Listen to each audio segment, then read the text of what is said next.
It's the Huddle Breakdown. Enda here with you. It is Derby week. This time it is Scottish Cup semi-final coming up this Sunday. James is back with the living. James, how are you getting on?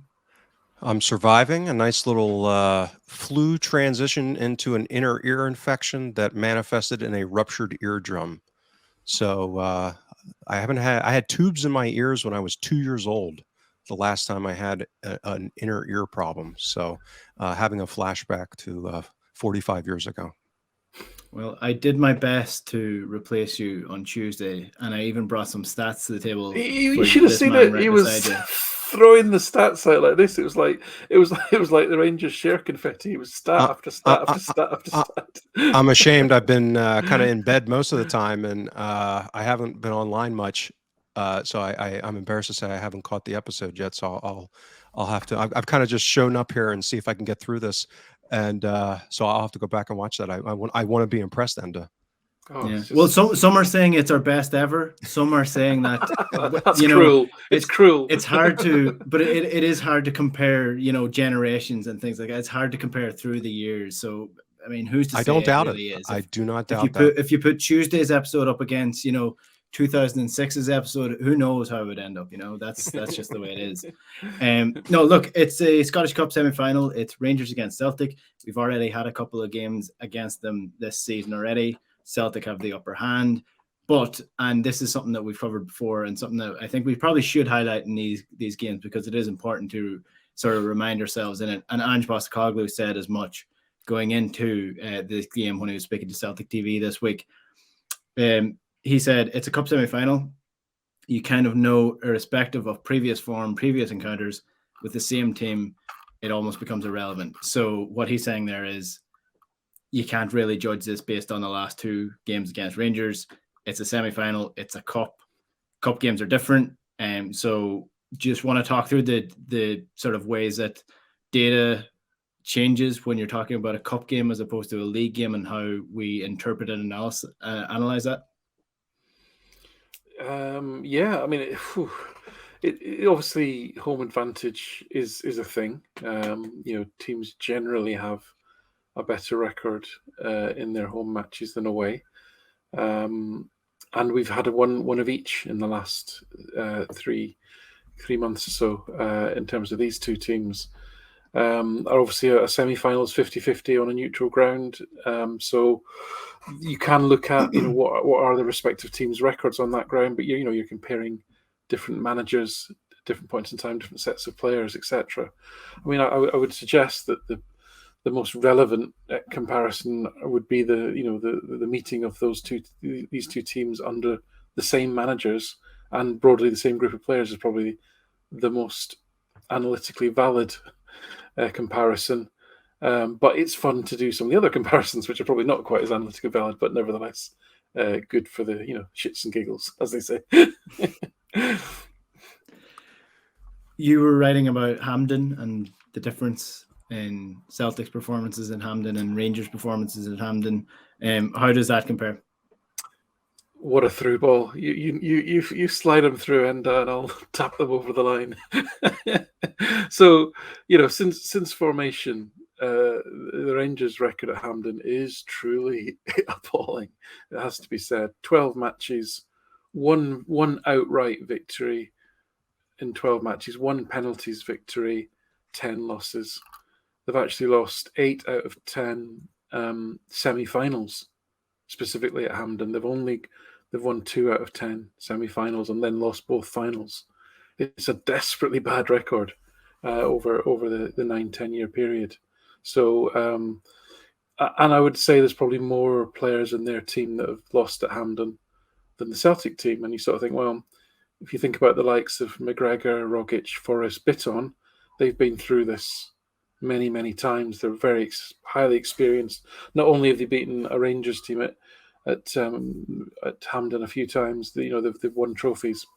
But on the other hand, you got to say as well that Postecoglou has been to Hampden, a semi-final against St Johnstone, a Hibs final. Neither game were blowouts. They're really tight matches, but the players know what it takes to win at Hampden and actually have a trophy at Hampden. So if you add up all that, one set of players used to losing at Hampden, one set of players mostly don't have a great deal of experience, but have won a trophy there.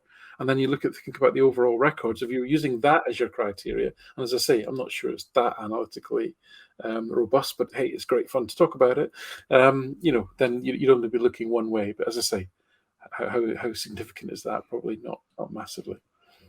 Yeah, it's. I mean, it's more psychological than anything. I'd imagine. I mean, if you talk to, I'm not saying this is all players, but if you talk to a lot of players, they use visualization techniques, and when they're building up to a game, where they just picture themselves playing that pass or playing the through ball, or if they get a chance here. Some players are completely daft and don't think about these things, but you'll find a lot of the big players do, and just having the idea of walking up those stairs, knowing what it looks like, getting the trophy in your hands in that stadium, knowing what it feels like. These things can actually play a little bit of a role, not majorly, but sometimes they can. Sorry, Enda. I should have. Sorry, before you get into that, I should have balanced that up with what is Celtic's record over that same period, and it's fantastic. I mean, they've only lost 2 matches at Hampden outright, as in not gone to penalties, and that was in Neil Lennon's time. And that was against Ross County and Inverness Cali Thistle. So in the years since then, it's been 21 wins, and then the 2 draws, one against the Rangers, which they lost on penalties, one against Hearts, which they won on penalties. So Celtic's record at Hampden is almost like a home from home in recent times. It's been phenomenally successful. And semi-finals, they've got through 11 out of 14 since 12-13 season. So, sorry, that was it. No, you're right. The one thing I don't like about Hampden is the pitch. It always seems to be a little bit heavier, grass a little bit longer than you would expect at Celtic Park. It just plays a little bit slower. James, in terms of this game, I know we didn't really get to chat to you earlier on the week after the St. Johnstone game. Celtic are coming into this game full of confidence, great form. Most players are fit, or at least 70% there. I know Giakoumakis is still a doubt for this game. Kyogo may or may not be fully match ready, but it feels like in terms of form, the squad depth, the position in league table, this is the strongest that Celtic have gone into a derby match. They're probably going in as favourites for the first time in about 2 years. Yeah, I would agree with all of those characterizations, which I think, to Alan's point, when you take the totality of all the factors, I think that makes Celtic a solid favorite. But in this kind of game with 2 teams of, let's call it in the same neighborhood as far as level, that swings you from 50-50 to like maybe 58-42, right? So it's still going to be a lot of potential variance in this single game that could swing things quite startlingly, depending on how things break and that kind of thing. But yeah, I mean, as far as general confidence going into this kind of game, I'd agree that this is about as high as we've had in quite some time. So one of the things that me and Alan sort of touched on Tuesday's podcast, it was very briefly though, is the type of game plan Celtic are going to play. So I mean, earlier on the season, we saw the blitz. They started really quickly, high press, high intensity, hounding the Rangers players, trying to get the ball back quickly and get on the attack from almost their final third. Then the game at Ibrox was a little bit more defensive, a little bit more, not so much cagey, but compact would be a better word to describe what it was. Can you see Celtic doing anything different in this game now, setting up any differently or coming up with something new? My guess is that this could be a rip snorter, meaning that because it is a cup game, let's call it the relative posture where Rangers are probably going to be coming from. The fact that it's going to be a 50-50 kind of crowd, which, I mean, I can't even imagine what the energy is going to be like in the stadium. And I don't think Ange has to be as, meaning that if you're going to like shade things on a tendency basis, the incentives for being a little bit more pragmatic in this environment is quite different than what they were at Ibrox, given the importance of that game relative to the league race. So I could see it being more of an aggressive posture because, again, I've had a full week of rest, a deep squad now. So there's a lot of reasons why we would swing towards being more aggressive, I think. And I think Rangers will probably also be to a degree. Now, they have some different factors because they're playing today, obviously, and how that game turns out may have some kind of impact relative to if they pick up any injuries or how much they're able to rotate, that kind of thing. But yeah, I could see this being two teams really coming out of the gates really aggressively, and it being as I like to joke, kind of Hagler Hearns at the beginning of the game, where they really are going after each other. One of the key factors, I guess, in how Celtic are going to play is what the front three is going to look like. So Giakoumakis obviously pulled up against St. Johnstone at the weekend. Disappointingly, he's just in great form. Kyogo coming off the bench in that game, but by the sounds of what Postecoglou was saying and in the aftermath of St. Johnstone, it doesn't sound like Kyogo's ready to start, or it doesn't sound like he's going to start in this game. So you're imagining probably Jota, Maeda, and Abada, with Abada playing more centrally than the rest of them, or at least intertwining with the rest of them. Alan, what does that do to the front line? What do Celtic do differently with Abada on the pitch as opposed to Giakoumakis or Kyogo? Yep. So I'd agree with that. I don't think there's any strong likelihood that Kyogo would be risked from the start. It just seems very unlikely, really, with 16 minutes under his belt. So I think to James's point, I think Celtic will want to be as aggressive as they can be. And what we've seen over the last few weeks with Giakoumakis cementing a place in the team is he's just added to that defending from the front intensity.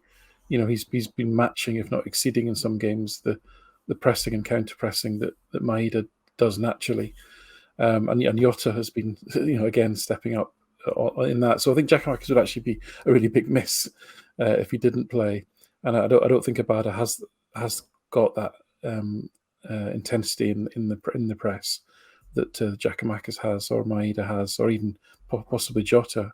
But having said that, he came on, was tremendously influential, as were all the substitutes against St. Johnstone.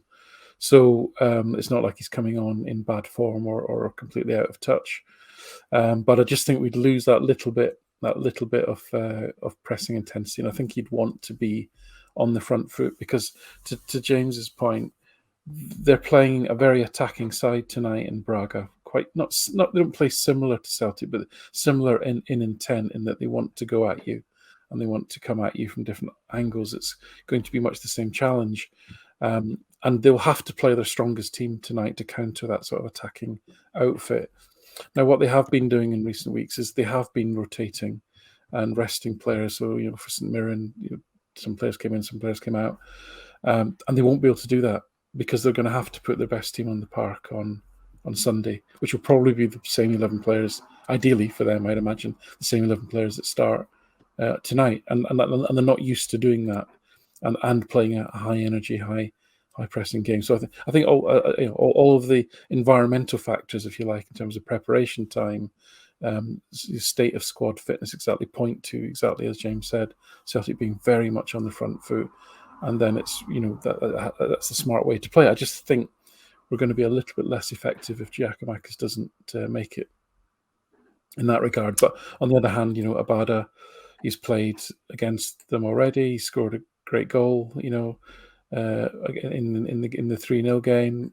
He came on at the weekend and looked super, super sharp. He seems to be more aggressive in his attacking than he was when he first joined.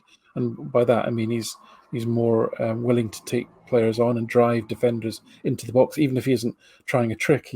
He's playing at a greater pace and intensity, I would suggest. So his attacking output, I think, would be very effective. As I say, it's just that slightly less pressures and counter pressing. Yeah, James, we spoke about this with Abada before. We almost did a full episode on him, focusing on him. one of his great strengths is movement and popping up in the box in the right place at the right time. But one of his weaknesses is probably, dribbling and getting a ball and taking it past someone and having the strength and physicality to do that. If you're playing Abada through the middle, are you eliminating sort of the downside of his game and almost highlighting the good parts of his game? What does he bring as a central player?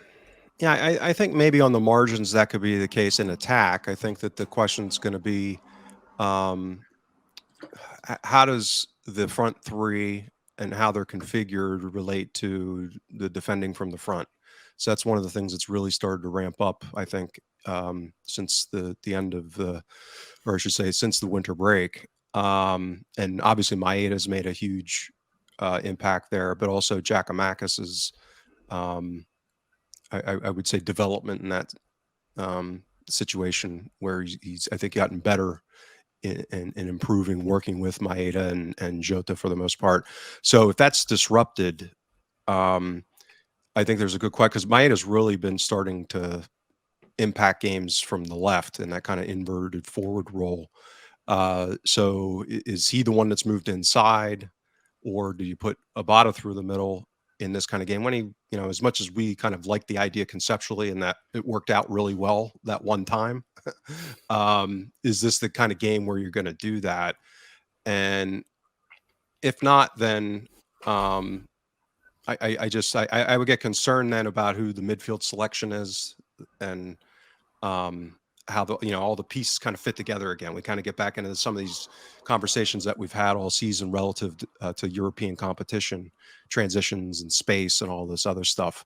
Whereas you have Abada wide and you get these situations where, when he's on the ball, there's more tendency of giving the ball away, whether a poorly timed or placed pass or, gets dispossessed in possession. And if you've got, let's say, Rogic over there in that half space versus, let's say, O'Reilly, it's those fine margins where all of a sudden now we start getting some of these kind of connecting the dots issues that could emerge. So I think for Celtic, that's probably the most interesting question. The one thing I'll say is I'm probably a little more cynical when it comes to believing that Kyogo's definitely not starting. I mean, I think that's probably likely, but I could also see a KG narrative being used to put an opponent off balance a little bit. I could see that. I'm not saying that's what's happening. Honestly,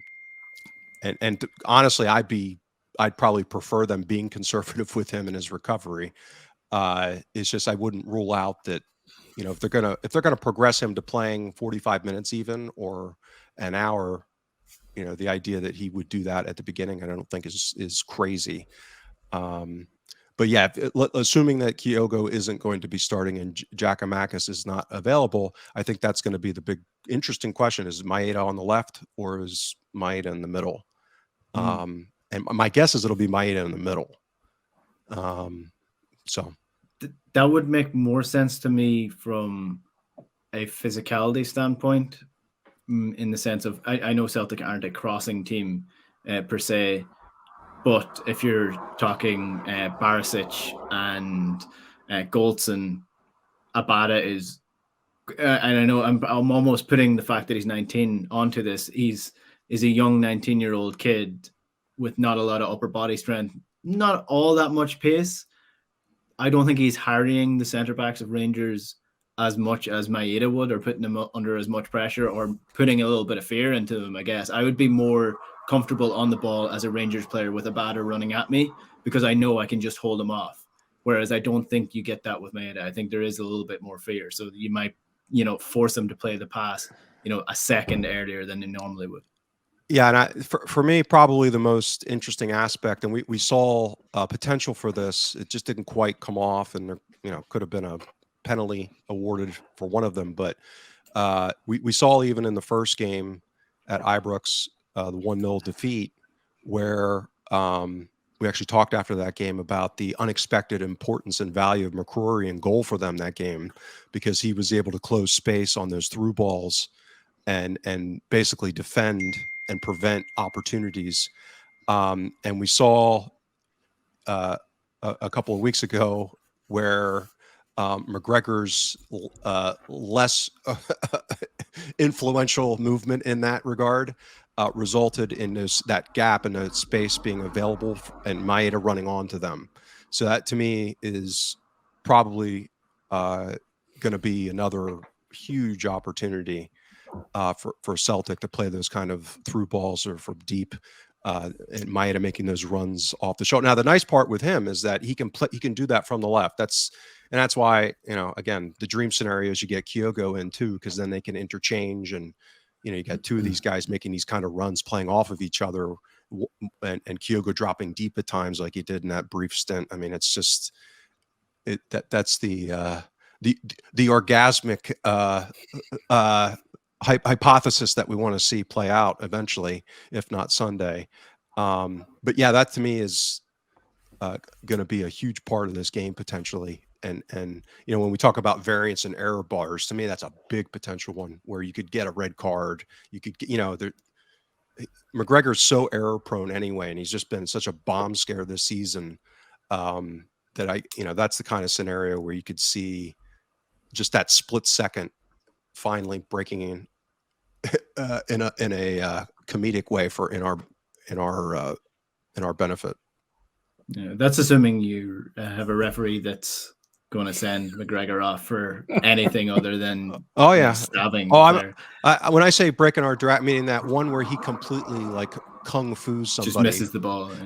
Just clean somebody out where it's almost impossible not to grant it. So that's that the laughable part. That's the one that I'm thinking is potentially there. I mean, that the risk of that for them increases with Abada and the team versus Giakoumakis. The other slight downside to Giakoumakis not playing is that if they once again go man for man and press quite high against Celtic, and we go a little bit more direct, then obviously you just lose that physicality in terms of fighting for those direct balls. But on the other hand, you get in behind, you've got some frightening pace really to hit. And just a little aside, actually, I was just checking when you were talking. If you wanted to put together a sort of toxic combination, let's call it, of people on one side of the pitch who have a tendency to lose the ball and be dispossessed, then it would actually be Rogic and Jota, not Rogic and Abada. Abada gets dispossessed slightly less than Jota does, but then. And that's per 90 minutes, but then Jota's having a lot more possession of the ball than Abada. Right. And he's more of a dribbler. Not a lot as well. of More of a he likes to try go past someone with a few step overs. In terms of the midfield, then Alan, there's one thing that you very cleverly highlighted in the review of the last derby was how far Tom Rogic pushed up, and it was almost like a 4-2-4 in the counter press. Do you think Celtic are going to go for that again? Or are we going to try do the same thing in terms of putting their defenders under pressure?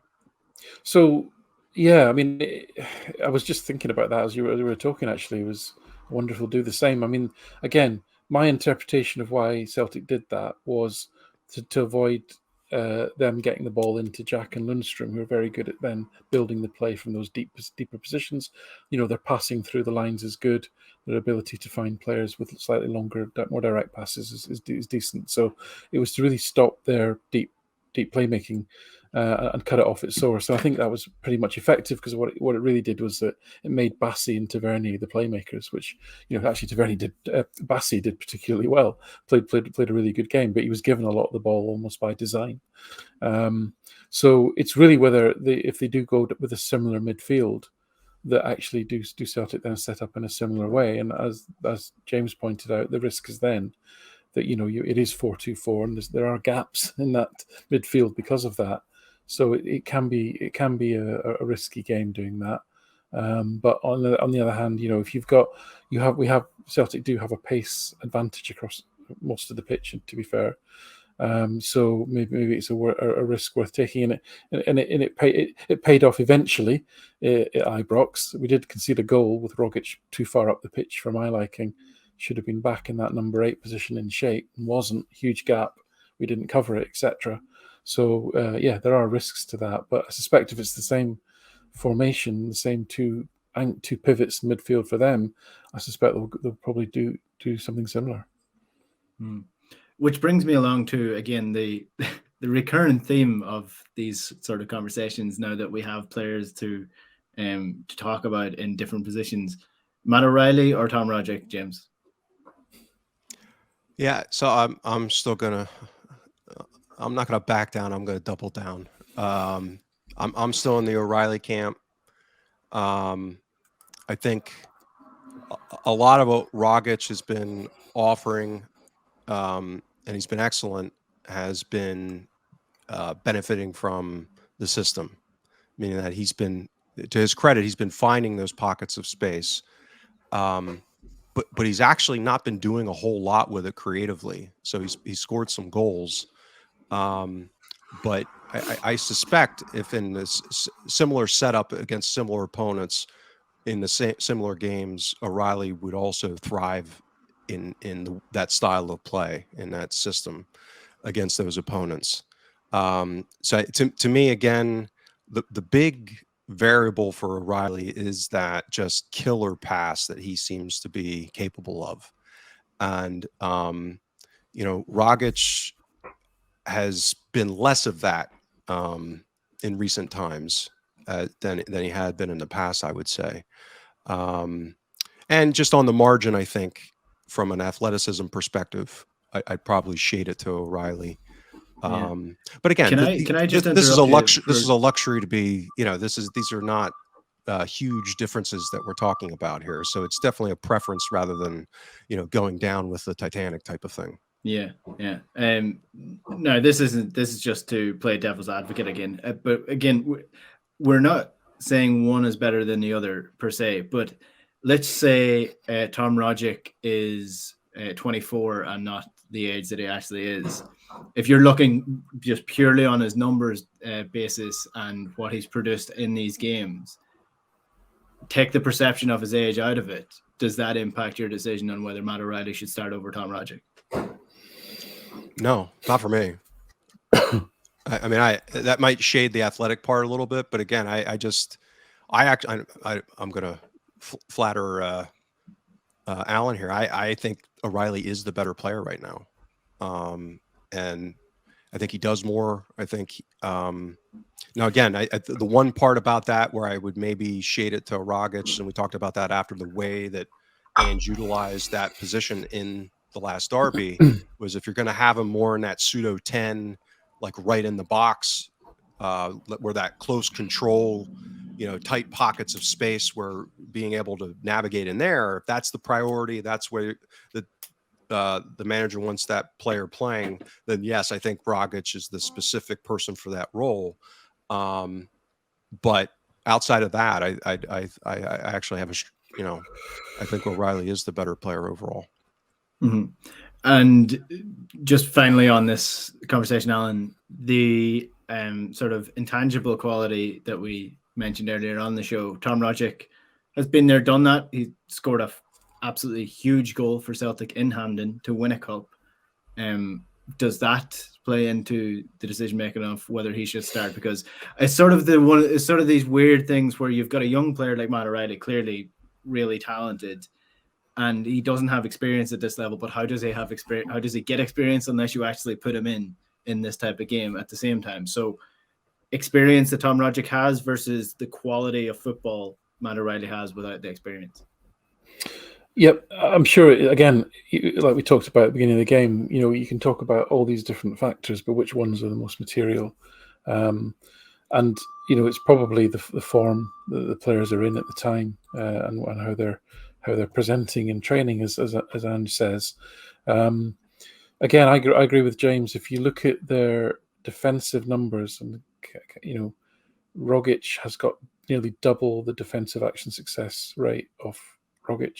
O'Reilly's got nearly double the defensive action success rate of Rogic, and also double the percentage of times he wins the ball back through defensive actions. It's the night and day as far as defensive metrics. In attack, Rogic is on, I think it's 0.73 expected goals and assists per 90, and O'Reilly is 0.67. So there's really not a lot in that. So if you were just going to pick purely based on numbers, you'd pick O'Reilly for his defensive capabilities. because you're getting pretty much the same offensive output. But obviously, as you said, there are other factors to weigh up, and Rogic's experience he's clearly comfortable and doesn't get worried or stressed playing against this opponent. He's comfortable with we will be comfortable with the occasion. But then again, if you go back to and actually you'd think I also ask the question: has Rogic done anything to deserve being dropped? Because that's effectively what you'd be doing. And you probably say no. I mean, Rogic wasn't particularly effective in the first half against St Johnstone. O'Reilly was sensational when he came on. Does that warrant Rogic being dropped from a team that started the game and was 3-0 up at half time? I suspect it won't. So I think Postecoglou, will pick Rogic. But if you put O'Reilly in, I'd be happy as well. So as I say, happy problem.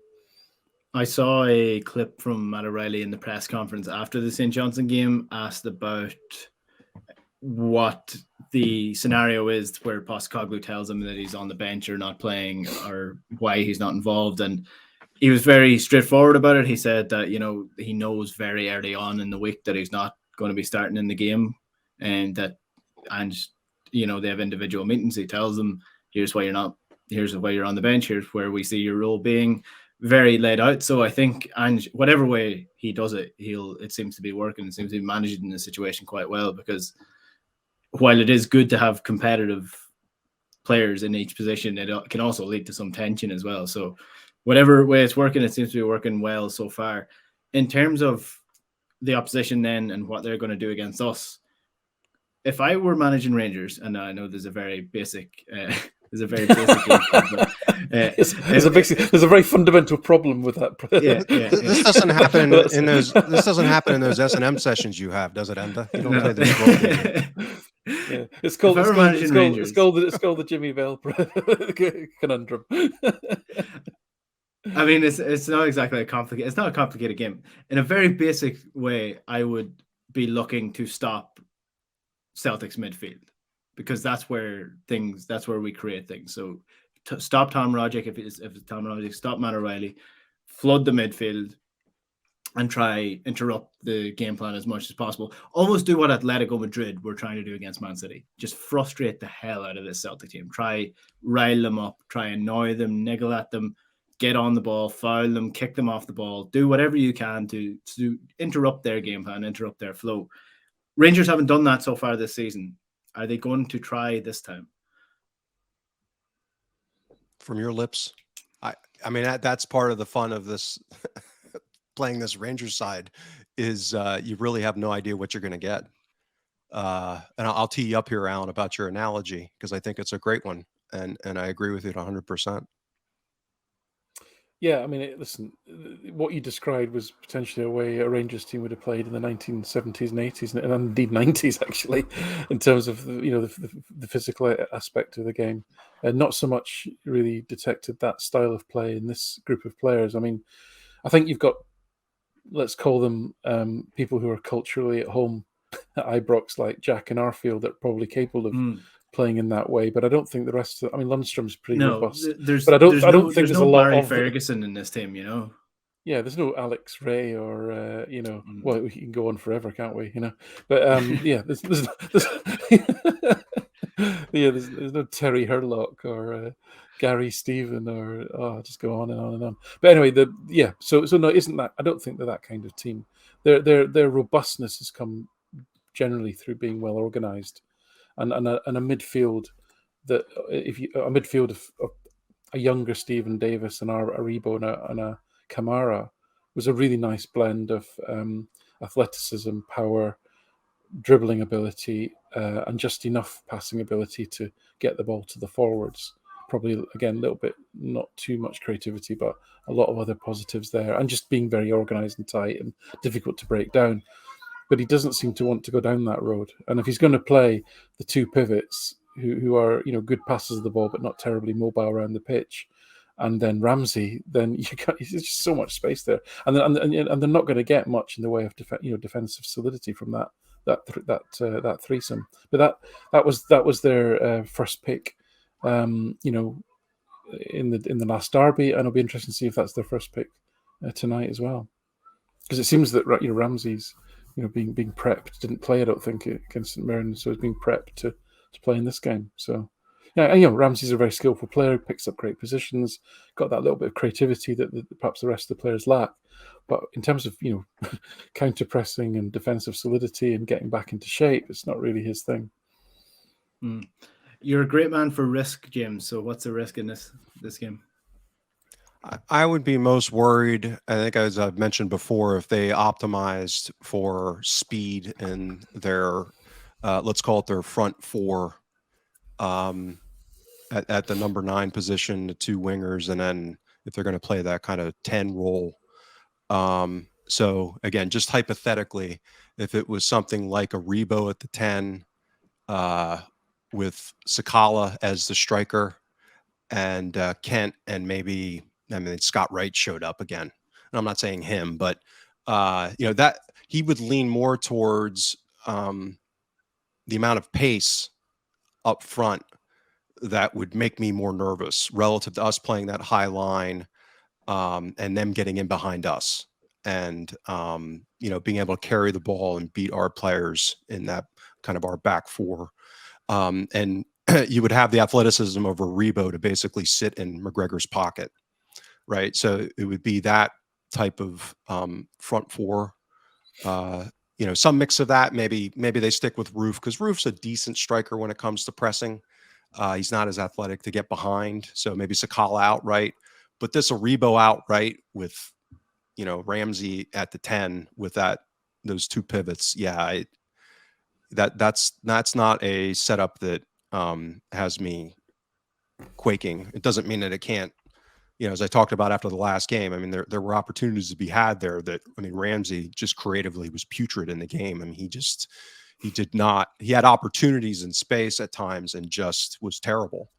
So maybe in a different day, he makes the great passes that we've seen him make before, in other settings, hopefully not, but but that to me, that's the upside, is that's the Hagler Hearns analogy. That's like a 3-3, 4-3 kind of game potentially, where if they do have some of that, I don't see that lineup completely, especially if they're going to play aggressive. I don't see how they can stifle us in transition, and us not getting in behind and that kind of thing. So that's the knock them out kind of scenario.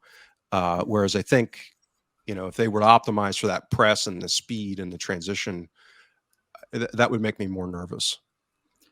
You're talking about Aaron Ramsey, who is on form the best player in Scotland, don't you know?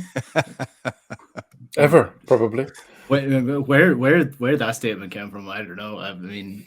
Watching a complete different league. Unanswerable questions going into this game. Which team is fitter if it goes to extra time? My bet is on Celtic. Yeah, you'd think so. The players, again, just the week's rest on its own. There's especially with the no away goals rule, and a 1-goal deficit, the chances of the game tonight going into extra time are reasonable, I would have thought. Maybe I don't know, 20-30%, maybe. I don't know. I'm not a betting person, but how they work these things out. But and that would have an impact. And as I say, I genuinely think they'll have to play ideally they'll have to play the same 11 in both games. They've not been doing that too much, and having those 2 intense games together, they've been rotating a little bit to avoid that. So I think that could be a big factor. To your question before to James around where's the risk, it comes back to me about this volatility. Because if I go through the stats, the form, the history, the individual players, where they are, where the managers are, etc.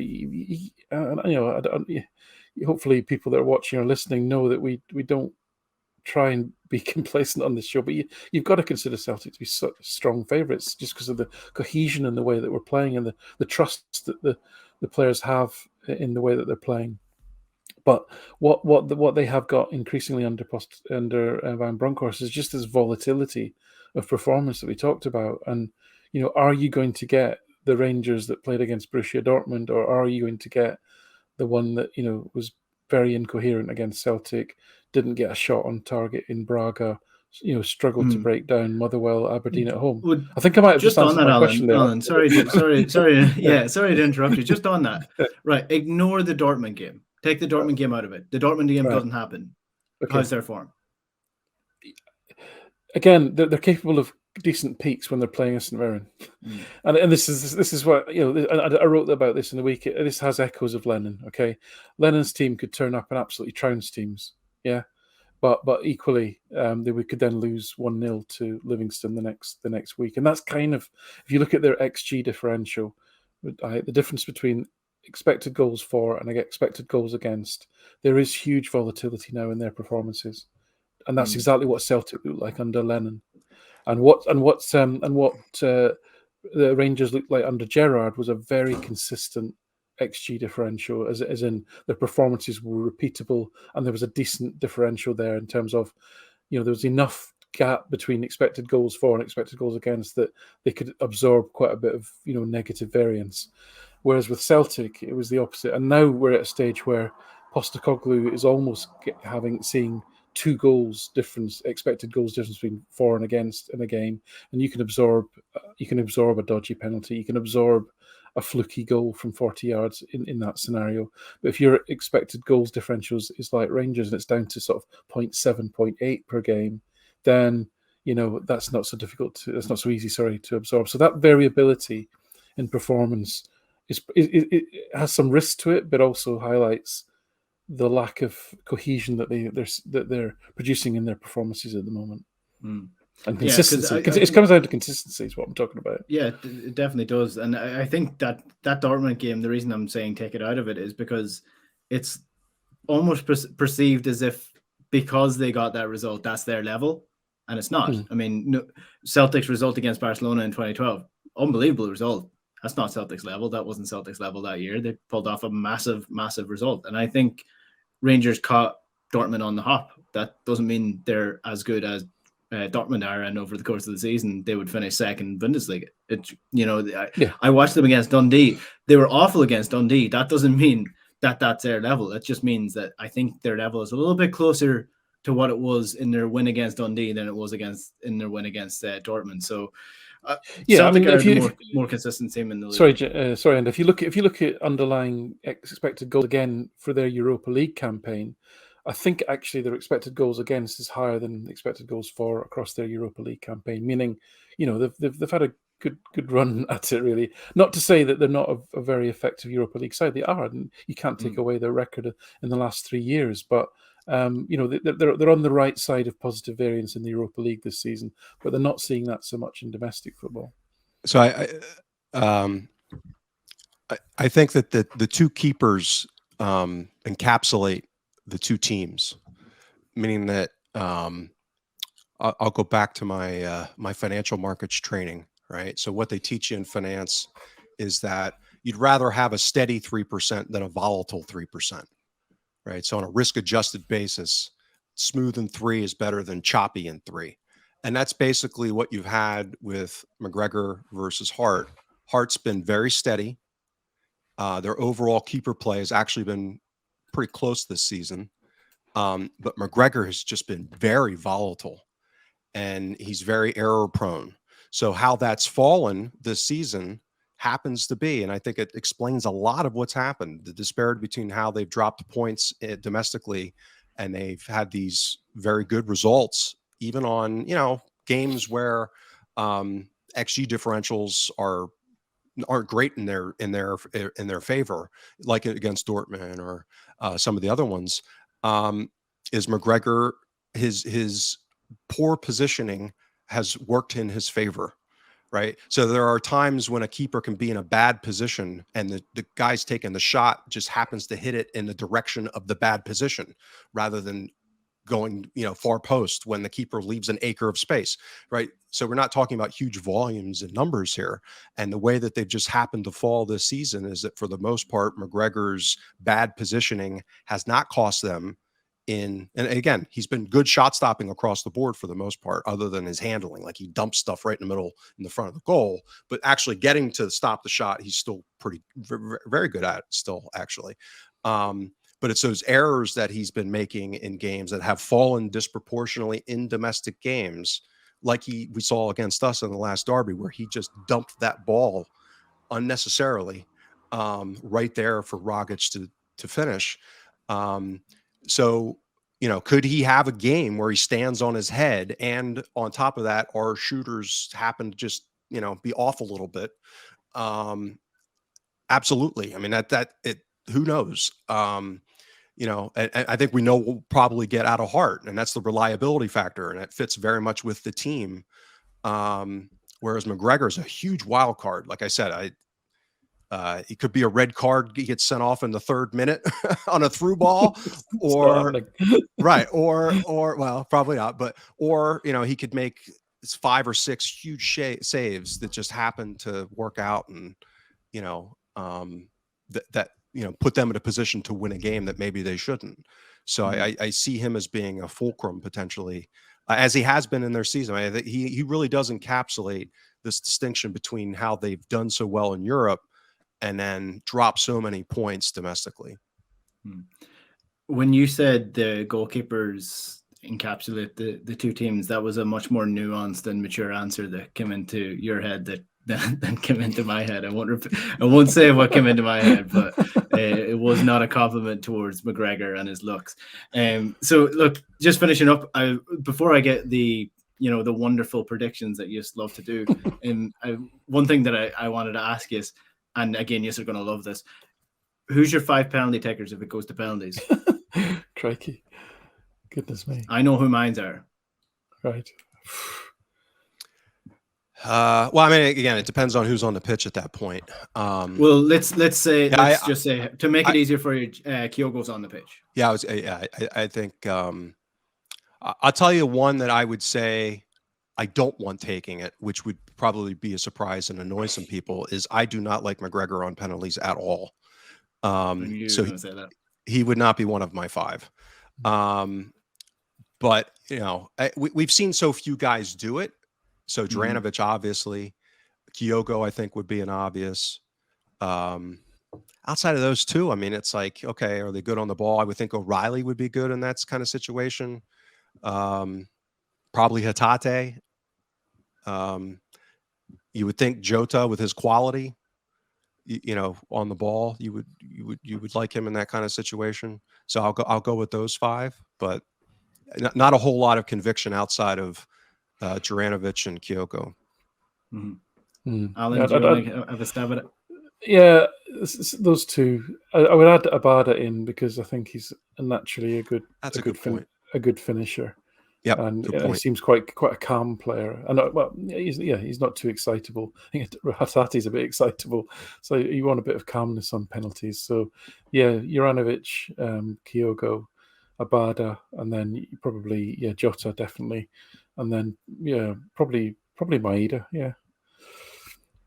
I go off this who strikes the ball the nicest. So that's what I was thinking. That's scientific.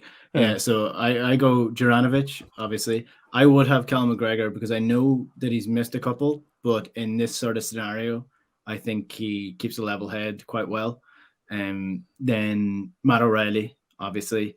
Jota, another one. And then finally, one that might surprise you, I would have Carter Vickers on one as well, because I think he strikes the ball nicely as well, and he's a very calm character as well. So I don't dislike that idea, actually.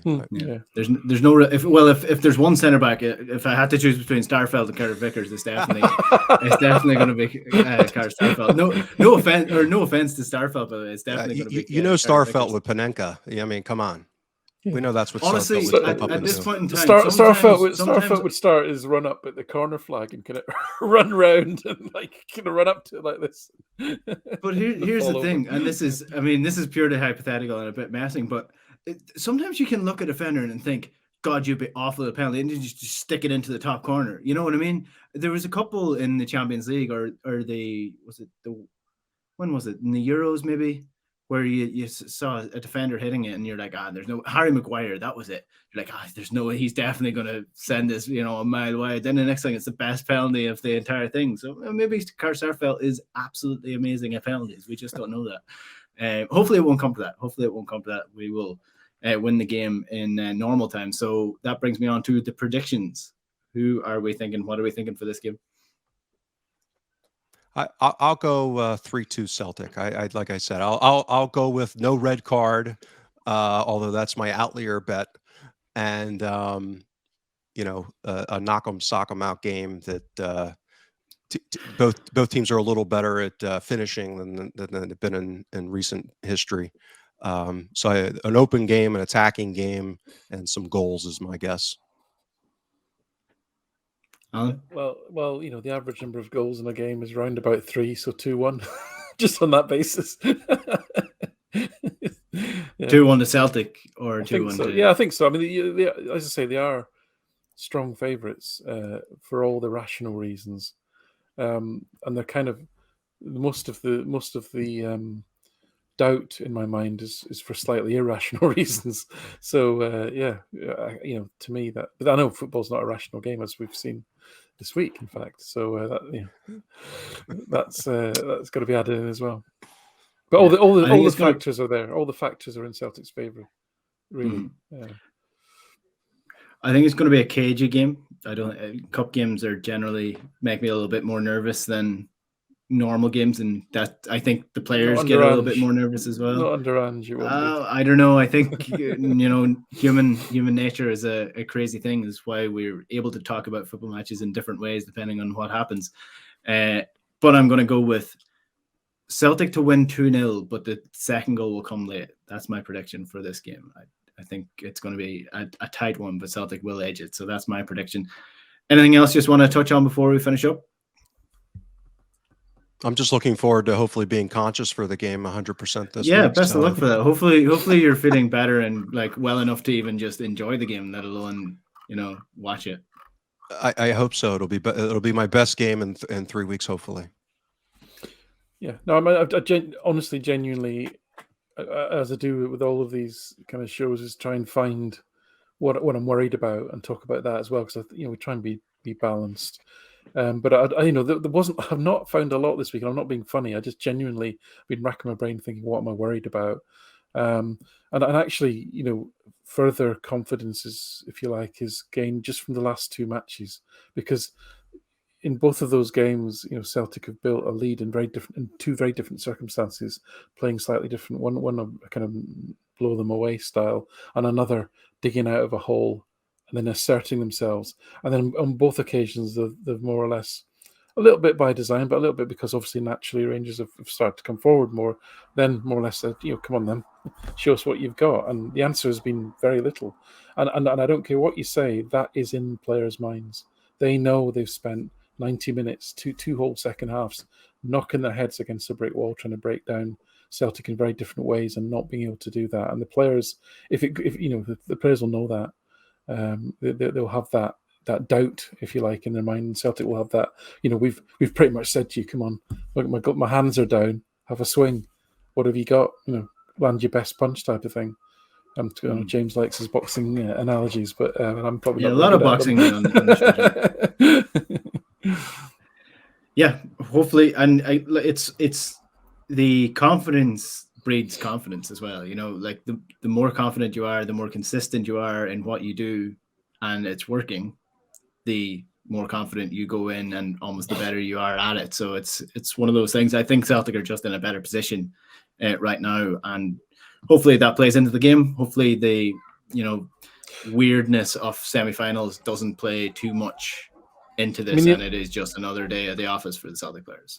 The intensity with which the players came off, I know it's St Johnstone, I know Celtic were 3-0 up, but the intensity in which players, because we've seen so many games like that where Celtic actually is 3-0 and then pretty much you just kind of saunter around for 45 minutes and it finishes 3-0. But they actually absolutely kept the foot down, and the intensity with which the substitutes came on and played shows you that that's a squad in a good place, right? Mm-hmm. That is important. So mentally and physically, they're in a good place. So it could all still go wrong. Bobby Madden could have a big impact. Alan McGregor could have a big impact. So all these caveats absolutely apply. But I'd rather be in this situation than theirs. Yeah, big time. We shall wait and see. We will have a review of the game on the podcast next week, and a reminder that over the next couple of weeks, we will be joined on the channel by a good few voices from different Celtic podcasts. They are not lined up in terms of the dates and the matches they're going to be looking at, but that will be announced fairly shortly, as well as we build up to the run for the title, which hopefully it will be a run for the title over the next number of weeks. James, Alan, thanks very much. Thanks, guys. Enjoy the game. Yeah, thanks. Yep. Yeah, and same to everyone out there listening or watching. Enjoy the game. Hopefully Celtic get a win. And if you want to get this podcast, as usual, it's in Spotify, iTunes, or wherever you get your podcasts, or you can subscribe to the YouTube channel as well. Just hit the red subscribe button below. You get notified every time a video goes live on the Breakdown Inc. Until then, I'm Enda Call, Alan Morrison, James, thanks again. We'll chat to you later. Good luck.